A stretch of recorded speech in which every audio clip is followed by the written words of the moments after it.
I did want to point this out. I think whenever I can kind of point you to some of the the things that I find to be pretty good bottom line value in this each week. Risk management is proactive, not reactive. Okay, you can see it in the title. All right, it's getting very dark. Time to learn to manage risk. Uh,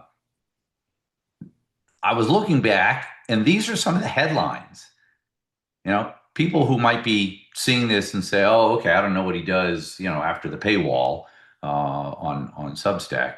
Uh, you know, you've seen the headlines, but if we go in kind of reverse chronological order here, I started talking in October about managing a manipulated market. That's what I was just talking about. Algorithms, index funds, too much money chasing the same index. It's what they call the passive flow or the passive bid under the market. And at some point it's going to break. And when it does, then all heck breaks loose.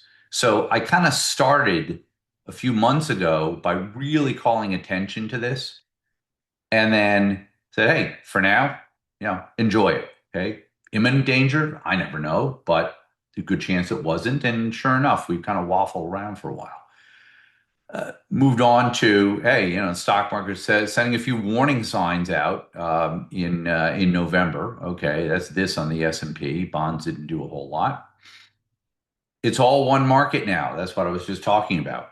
It all moves in sync. It makes stock picking so difficult on a sustainable basis. Trading stocks, different story. Investing in stocks to buy and hold, I think we're going to need a wholesale market-wide washout first, a la 2008 or dot-com bubble, uh, in order to really get back to that.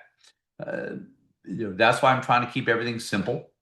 I did think that the S&P was getting to this decision point. We started the year okay, and now it's kind of turned into mud, and maybe the mud is getting a little bit deeper.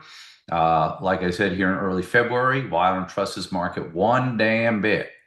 Uh, then a couple weeks ago, now at risk of declining faster. I pointed to that in the charts. This is all the stuff that goes behind the paywall, obviously. But I'm catching everybody up quickly because even if you did read every word I've written since October, you still, this, I think the headlines help us put it all together very quickly. And let's face it, everybody's in short attention span theater these days, right? So here was last week. 3 steps to a market crash. We're in step two. As I write further down this week, I think we're in like step two and a third. We're not at step three yet, but we're getting pretty darn close. So that's a quick little review of that.